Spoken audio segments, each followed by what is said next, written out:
I love those guys. Seriously. Welcome back to the afternoon session. I'm Jason Cross, co-founder and chief strategy officer of Greenville-based Rymedi. My colleague and fellow co-founder, David Stefanich, will be speaking on a panel this afternoon to share more about our company and the amazing partnerships that we've been able to forge since we moved to South Carolina in 2019. You may be interested to learn that we moved our HQ out of the Research Triangle in North Carolina to Main Street in downtown Greenville, and business has been booming. Throughout the pandemic, our company has continued to provide digital workflow solutions that have enabled businesses, colleges, communities, locally and around the world to reopen by providing digital testing and tracking for the COVID-19 virus and many other diseases. As a recognized partner with the World Health Organization and other institutions advancing global health equity, it's an honor to represent Rymedi in introducing the first of two exciting panels before our networking break. The first panel, Ensuring Opportunity for All in Life Sciences, includes a distinguished panel moderated by Herbert Drayton, managing partner of Highmark Capital. Panelists include Courtney Christian, Senior Vice President of PhRMA based in Washington, D.C., and Dr. Linda Bell, South Carolina State Epidemiologist. Please welcome Herbert, Courtney, and Dr. Bell to the stage.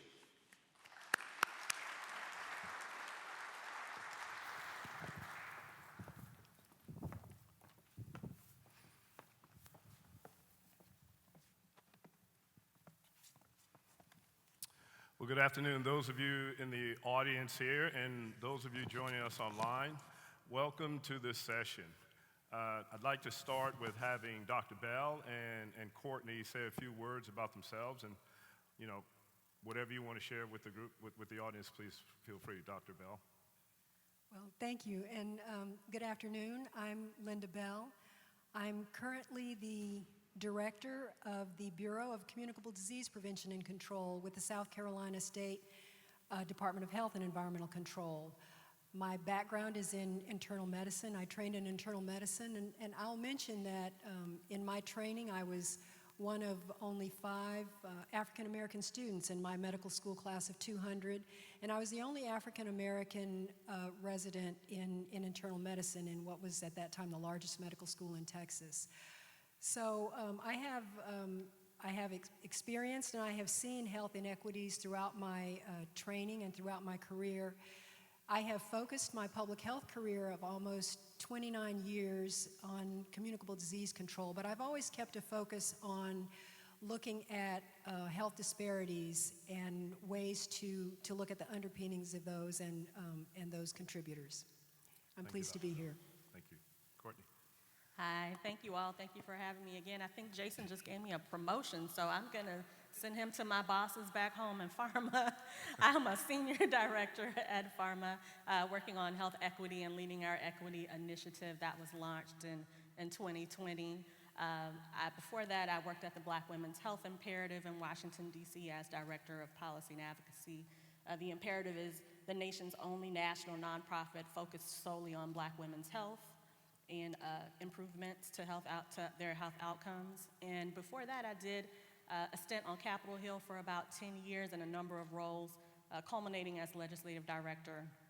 Healthcare has always been part of my portfolio. Worked on the ACA back in 2009 and 2010 and have continued that work throughout my career, but especially concerned about health disparities, as Dr. Bell talked about, and what we can do in communities of color to bridge those healthcare gaps. What a wonderful panelist. Let's give them another round of applause so we can make sure we get them started properly here. Thank you. And I am your moderator, Herbert L Drayton III. I'm an SCBio board member. I came to be a board member via the SCBio's Diversity, Equity, and Inclusion Advisory Council. The council was established last year. SCBio board members recommended community leaders to serve on this advisory council.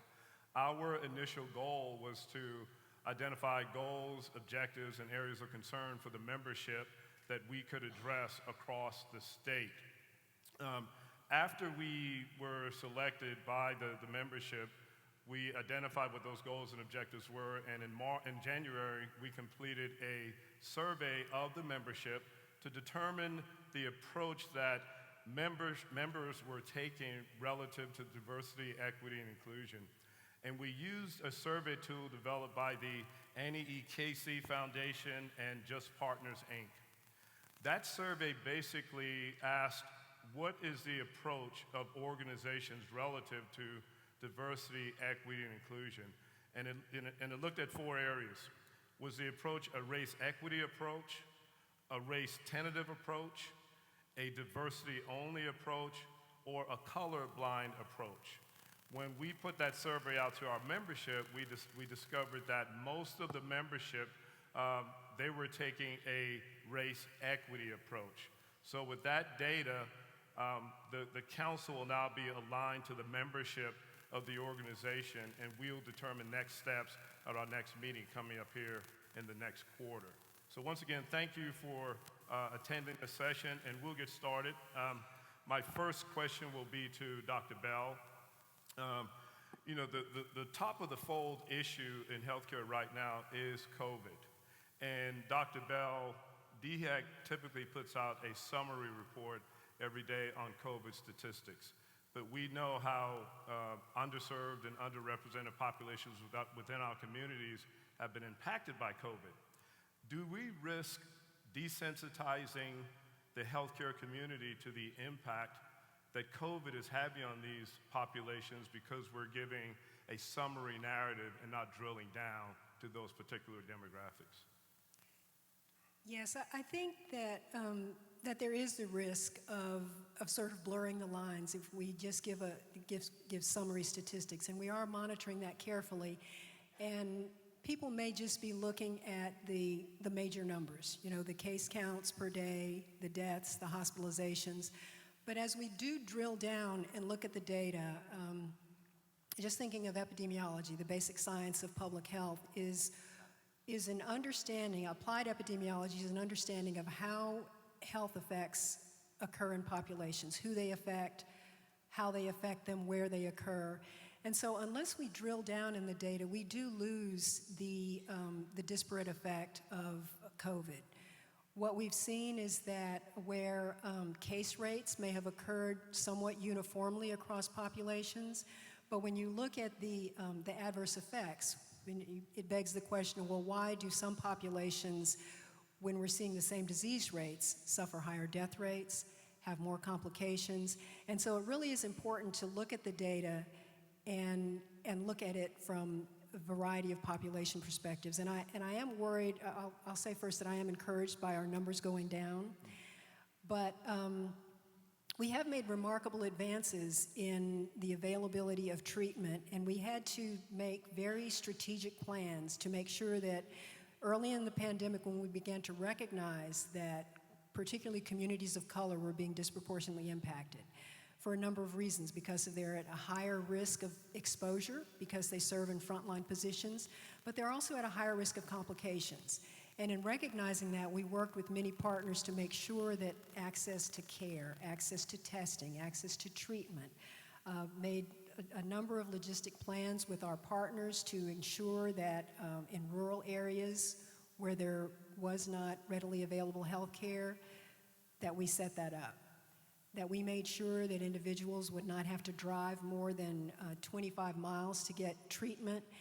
And so it was the data that drove all of this logistic planning, vaccine allocations, and so it is the data that drives those questions, and it's the data that tells a lot about who's disproportionately impacted. So that data that helped us, if you will, create the scaffolding to address some of these health inequities, a lot of those, the scaffolding was accelerated as a result of COVID. How do we ensure that that scaffolding remains in place and that we've got the talent pool to ensure that we can continue to address the next pandemic in a sustainable way? Yes, well, I like the word scaffolding because it implies a foundation. And one of my concerns is that the urgency of this public health issue will go away. We've made such fantastic advances in a very short period of time with the development of the vaccines and the treatments and so forth. And in my public health experience, I've seen this before, that a public health priority will disappear from public attention, but the problem itself will not disappear. And so when you ask about scaffolding, and I think about a foundation, we really have to look at the root causes of why there was not access to health care, why people were at higher risk of complications because of long-standing inequities. So if we lose attention on this too quickly,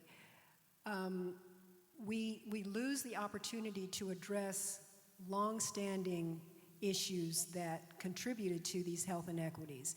And so with the investment that was made in these remarkable advances in just about a year's time, if we could make similar investments and look at the root causes, and I'll introduce a novel idea that I think this begins with early childhood education.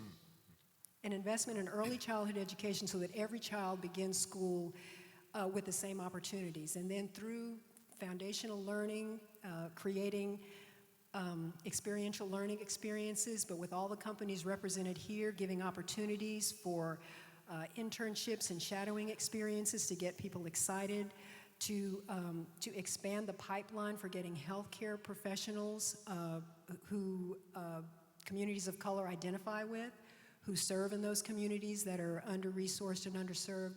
So those are some of the things that we have to look at for making sure that the scaffolding stays there and that we don't lose sight of this public health problem, because as you said, there will be another pandemic, and there are other existing pandemics when we think about HIV or syphilis or other conditions that we need to continue attention on.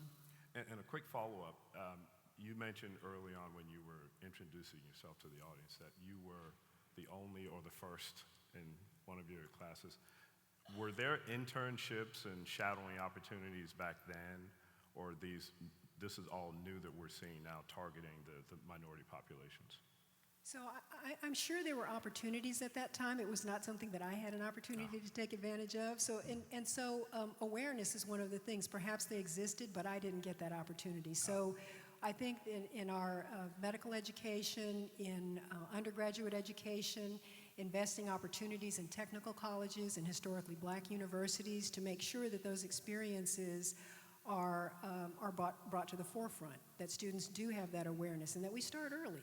And I'm excited because so many people are paying attention now to epidemiology. But I think awareness and opportunity go hand in hand to create that exposure for STEM training. And it truly starts at early childhood, right? Education, getting them involved. Courtney, let's switch to Can your I say comments. just a minute? What you said about scaffolding struck me, and the underlying structures and foundations. What we're talking about a lot, what you're talking about when you're talking about early childhood education access, you're talking about social determinants of health, right? It's a little bit of a catchphrase now, but it's actually really true. Where we live, where we work, where we play, all has an effect and a part to play on our health. And I think as an industry, certainly as a trade association at PhRMA, but our member companies as well, we are starting to take a real hard look at social determinants of health. It's outside of our wheelhouse to some extent, but as those issues do have a part to play in folks' health, their overall health outcomes, we're trying to think about ways that we can kind of play outside of our box and think about those issues. Are there ways that we can advocate for better housing at the state and federal level? How do people get to the doctor? How do they get to their pharmacy? Is there a pharmacy desert in their community, right? As some of these larger pharmaceutical companies, the CVS's of the world and other folks, sort of gobble up mom and pop pharmacy outfits. There may be a place where nobody has a place to go to the pharmacy to get their medicine. So I think that underlying scaffolding is something that we all could be thinking about, even though it's outside of our wheelhouse, but it has an effect on folks' health. Thank you. Good segue using scaffolding, if you will. Now, once we, your organization, your trade association did a report released in 2022 called Understanding Medicine Abandonment as a Barrier to Health Equity. And as I reviewed that report, I noticed that the abandonment rate of new prescriptions was north of 70% for hypertensive and antipsychotropic drugs. Two-part question. Obviously, we're diagnosing sooner, and the therapeutics are advancing at an accelerated rate. Why do you think that the abandonment rate is higher in the Black and brown community relative to hypertensive and antipsychotropic meds? Sure. Well, for one, chronic disease is on track to cost the United States $42 trillion by 2030. So early prevention, early management is key. And so we undertook this study to see, what the medicine abandonment issue really looks like. Is it really a barrier to health care? And what we found is that 1 out of every 10 new prescriptions are abandoned at the pharmacy counter. So that's 55 million prescriptions that have been abandoned within the course of the study that we looked at. That's diabetes medicines, that's hypertension medicine, that's antipsychotropics. And so we found that if a medicine is at least $125, folks will say, you know what, I'm just not going to do that. And it's largely African American and lower income populations. And I think that's for a number of reasons and a number of solutions, policy solutions that we lay forth in the report.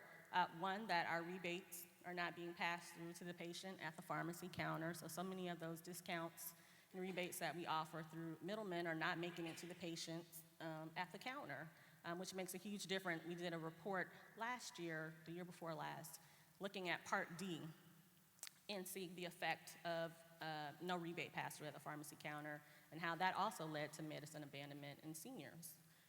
And a second policy solution that we saw there was that folks were required to meet their deductible. So that's why they also abandon their medicine. So if there's day one coverage, there's less likelihood that folks would abandon their medicine. And then also, we know that now manufacturer assistance is not being counted. The cost sharing is not being counted. So there are AAP requirements that should be met in every state. And that's also, affecting how patients get their medicines. Now, when you look at that abandonment rate, you listed the 3 areas, the options, things that the pharmaceutical industry can do, allowing patients to benefit directly from savings and discounts, covering certain meds from day one, ensuring manufacturing cost sharing.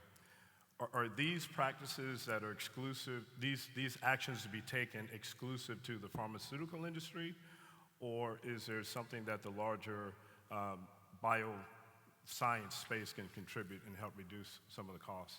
Sure, these are actions that policymakers should be taking, right? Those policy solutions are ones that they should be taking. There's not one that's going to be, the silver bullet fix. It depends on where the patient is in their life and what's happening in state legislatures around the country. But we know that any one of those 3, taken incrementally or in whole, will make a huge difference in getting people to stay adherent to their medicine regimen. Dr. Bell, any comments on?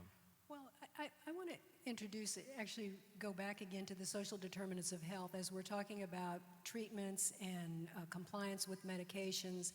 And what comes to mind is we think of there's a public health pyramid where we look at this pyramid from the most impactful interventions that can actually ultimately affect the determinants of health.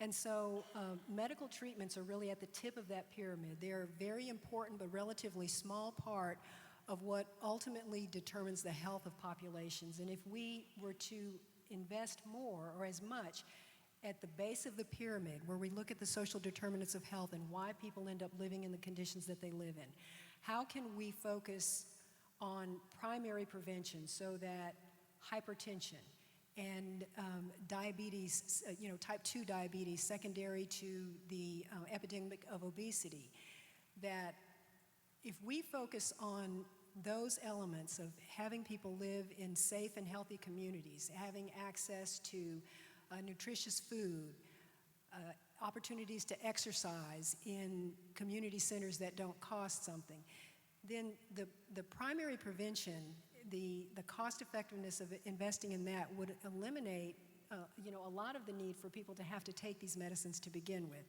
And so, to the extent that there could be a focus from, a very technology-minded interest in how can we invest in our communities and change the social determinants of health so that there is adequate access to treatments that is affordable, it's readily available, it's provided by, there's access to healthcare providers in rural areas, all of those things. But I don't want us to ignore those social determinants of health and the opportunities for research in those areas, and what are those areas, and perhaps more focus in that area and every level of this pyramid. They're all effective, but we can invest less money at the bottom of the pyramid with greater return in population health. So That 42 trillion that I mentioned earlier, if we are looking forward toward prevention and management, we can divert some of that 42 million to really researching and studying those social determinants of health, backfilling those gaps in those areas, I think. So Dr. Bell, you said let's focus on social determinants of health. And when you talked about that pyramid, I'm thinking Maslow's hierarchy of needs. But I want to level set for the audience. Social determinants of health, we're talking food deserts, we're talking access to reliable transportation, we're talking access to broadband. If you would highlight something from that SDOH category that you think is a low-hanging fruit that we could really lean into. Both of you, and I'll start with you, Dr. Bell. Well, maybe the last thing that you mentioned with internet service providers. I mean, there are public policies that we call this redlining, where there are communities that are determined not to be risky for investment. And so why internet service providers do not provide internet service like they would a utility. I mean, we rely so much now on internet services through telemedicine. Excellent example was made of that. So everyone did not have the opportunity to use telemedicine. When we pointed so many people to access to care, where you can get a vaccine, where you can get tested, just visit your website, and we too often ignored the fact that many people just simply do not have access to the internet. So to pick one thing as an example, should be a public policy debate, is we are more and more reliant on that as essentially a utility. And that's one example of something that it took us years to get to this point. Unrecognized communities on the other side of the tracks that did not have that ready access. And we have to be prepared to help all communities to be resilient, to be responsive, to have access to that information. So I would use that one example of internet service providers. Courtney? Sure. I live in Washington, D.C., which is, a city of, very vast differences between the haves and the have-nots. And we have, certain wards that one ward just recently got its first grocery store for the first time in years. The residents of that ward had actually had to go to another ward to buy their groceries, right? It's as simple as that. Where do you go to buy good food for your family? I have a 6-year-old. That's something that's top of mind for me. How do I make sure that my son is getting nutritious food?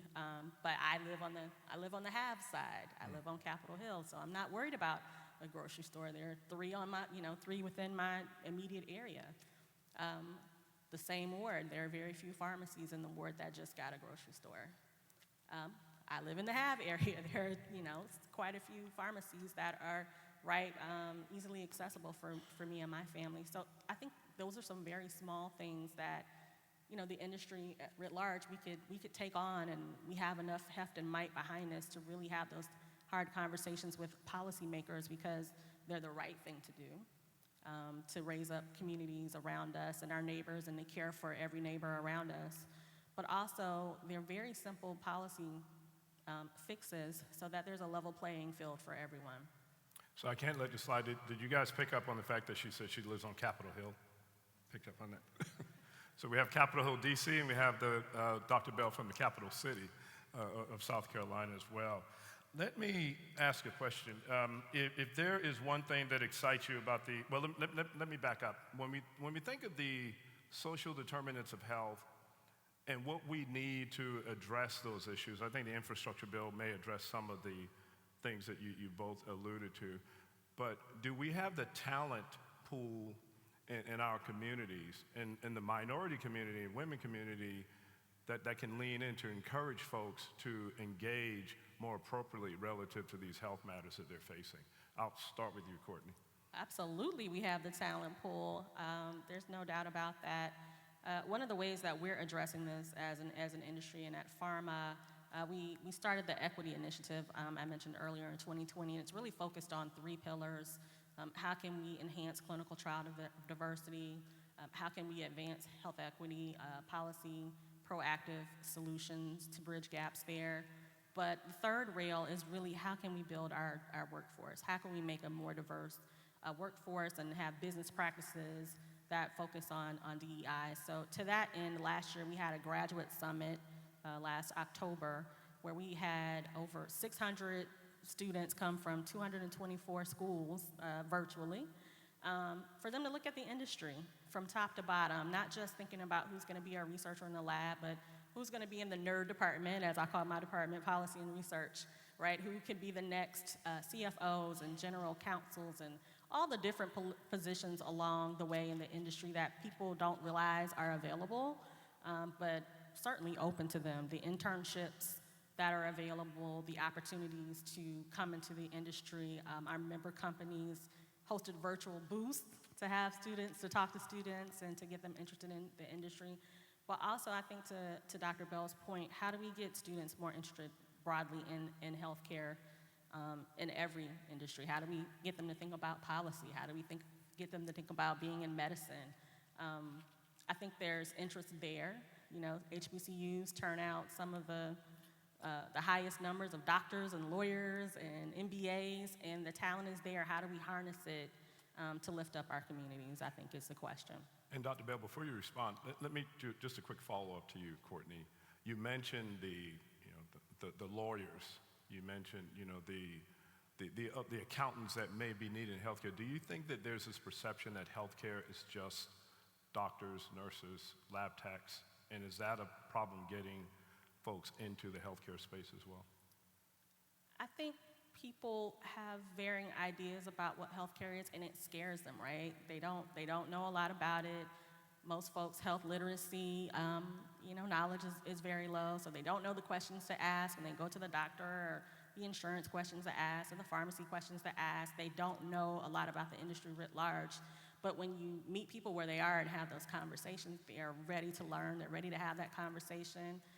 The students are ready to engage. And so I think we have to do a lot more. What we're doing at PhRMA is a lot more community engagement, community level engagement.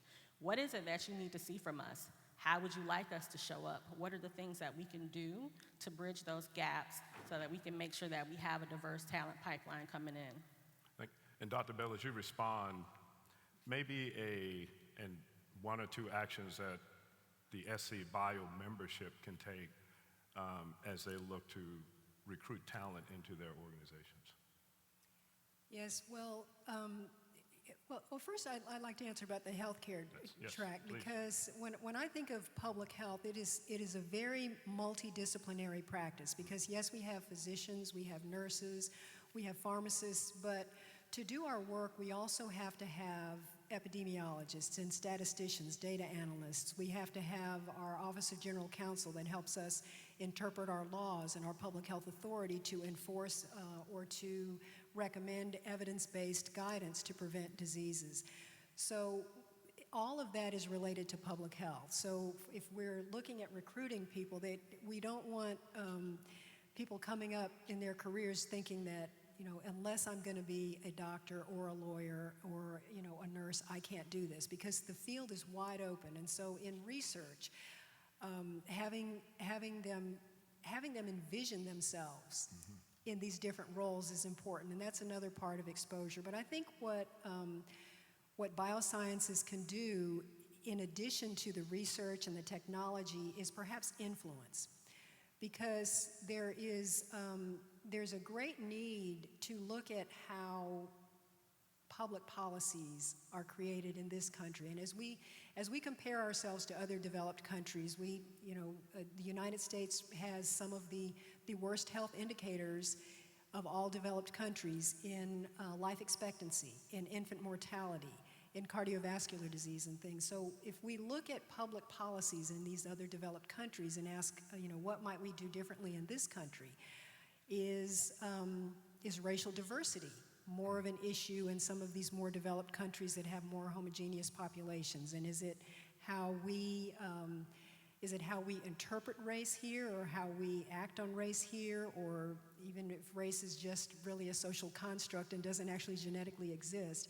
Those are all things for us to examine here. And I think for biosciences to use their technology, to use their resources, to influence public policies and decisions. If we have the science, but we're not always acting on the science in the best interest of the population as a whole, that's something to be examined. And I'll say, we talk a lot about health disparities, and if some people think that, we live with the haves or the have-nots, that they may be untouched by certain disparities, but we're really all affected in one way or another. We all pay for health care in one way or another through our taxes or something like that. If you're thinking about a communicable disease that's spread from person to person by the respiratory route, if you don't control that in one population, it puts us all at risk. So we really are one big common community, and so thinking about that from that perspective and using any influence to influence public policy, to use the science behind what we can do to improve health in this country and in the Southeast and in South Carolina. So is it then you can ask any child in school what they want to be when they grow up. If they don't say a doctor, a nurse, a lab tech, if they say, I want to be an attorney, then you could pivot the conversation, well, you want to be a healthcare attorney, and pull them into this space. Is that the kind of conversations we need to be having with those folks who don't throw that dot and it lands squarely on a healthcare field, if you will? No, I agree. I have a 6-year-old who, right now, he wants to be a doctor, chef, builder, farmer. It's a stream of consciousness thing he wants to be. But we have very specific conversations about whatever it is he wants to be, that it's for a greater good. I think, as you alluded to, how can you be of help to your community? Do the thing that you want to do, that you love, that brings you passion and joy. You're 6, you have a little while to figure that out. But also think about what it is that you do that can be of greater good to your community.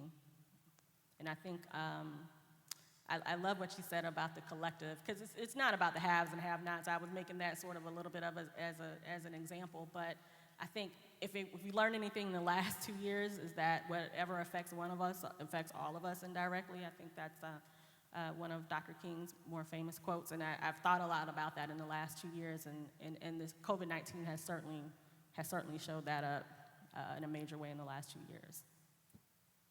Anything to add, Dr. Bell? You good? All right. Two more questions here. The first one is, are organizations that have a public narrative relative to diversity, equity, and inclusion to pull folks in, are you finding that they have policies and practices to match that public narrative so that they can recruit that talent to bring them into their organizations? And that's a toss-up, whoever wants to take that one. Well, I'm very encouraged by the fact that most major organizations now have some sort of office of diversity, equity, and inclusion. But to answer your question, I think there's a spectrum of where they are in the development. Some are so well versed and have many dedicated resources and have figured it out or making it a part of the culture of their organization. And then others may have an office that is in the formative stages, and they're sort of figuring out the map of how to get there. They have limited resources to do it, and limited expertise with people that can, when we talk about DEI, and we talk about public policy, we have to include the people who are most directly impacted. And so in keeping communities, and sometimes keeping them engaged, but getting them engaged to begin with is sometimes the first step, because many times we make plans, we assign priorities to problems as we see them without getting the input of people who are directly impacted by these problems. And so in DEI offices, I think one thing that more and more work is being done is recognizing the need for the input of community members, representatives of communities who are trusted by the community, who have worked with these communities, because it can be a long and challenging process to work with communities, because to walk in their shoes and hear their concerns first and say, these are our priorities, these are the things we want you to worry about. We want you to be worried about taking your high blood pressure medicine, taking your diabetes medicine, and they say, but I'm picking and choosing. I have to buy my groceries, or I have to buy my medicine, I have to eat first. So until we walk in their shoes and understand what their priorities are, and then examine, well, if you want to eat first, then what's the next step? I don't have a place to get that food. I don't have, an economic benefit. So involving communities in understanding those root causes of the social determinants of health, and integrating that into diversity, equity, and inclusion, so that there is the educational attainment, there's economic opportunity, there's exposure to all of the opportunities and career paths and moving into the sciences. So I think DEI is going to have a huge role in that, and I'm very excited to see that it's being given formal organizational structure in most organizations. Well, thank you. You mentioned that word, challenges. And we all know the challenges. There's one thing that's consistent with challenges and opportunities. They don't come with the return addresses. So we have to be courageous and lean into these challenges and opportunities. And as we are courageous, we also need to understand that those challenges and opportunities are never comfortable or convenient. So we have to find a way to responsibly lean into those. I'm going to ask one final question here. Tell the audience one thing that excites you about the impact we're having on health disparities, talent diversification in the space. One thing. You can have two if you need to. I can have two. I really wanted to underscore what Dr. Bell was Well, please, talking about. and then you can answer my question. On community engagement. One thing, when we started the Equity Initiative a couple of years ago, we undertook a series of focus groups, and everybody said to us, African American millennials, older African Americans, older Hispanic Americans, older Asian Americans, younger Asian Americans, all of them said to a T, don't just parachute in and parachute out because it's popular right now. So I think that we all have to certainly have a real commitment to DEI, personally and professionally, however that shows up in your organization or in your own life. Communities are counting on us, and they would not like to see us have this sort of, parachute in, parachute out, and just leave us, but stay with us, figure out how to come up with solutions hand in hand. I'm super excited about the work that we're doing at PhRMA. One real community engagement piece that we're leading is a CARES grant, is Collaborative Actions to Reach Equity. And we've been awarding health equity grants to various organizations throughout the country to really figure out what those data gaps are in health disparities and health outcomes, what potential best practices and policy solutions could be. It's been so gratifying to hear folks on the ground say, this really helped us do this in our community.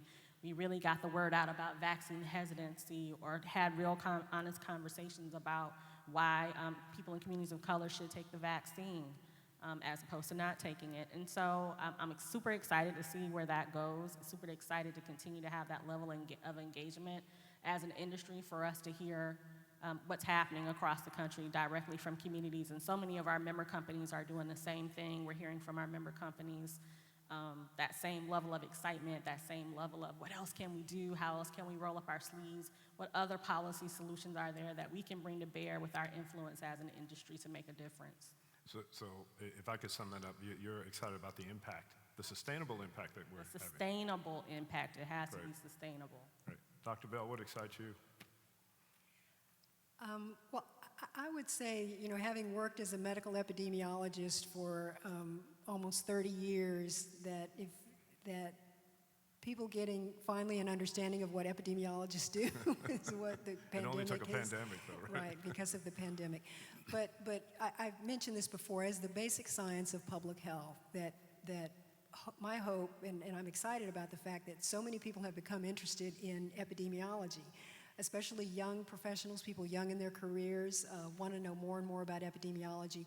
But the opportunity that using epidemiologic data to understand how populations are impacted and make that change, make an impact, make a sustainable change, and to recognize this as yet another science. There are so many fields in science, but I'm excited about the fact that this basic science of public health for all of this time may have more opportunities to ultimately make changes and lasting changes to those who have been disproportionately impacted.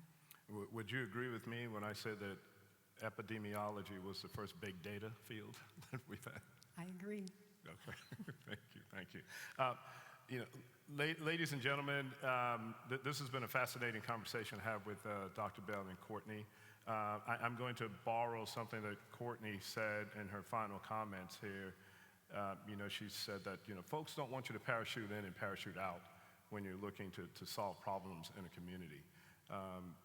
Courtney came to us from Washington, D.C., and Dr. Bell from Columbia. They didn't parachute in, but they landed here today, and my hope is that the information that they shared today, you can go back into your organizations individually and collectively, use it to create some sustainable change within your organization. And with that, please give our wonderful panelists a round of applause. Thank you, ladies.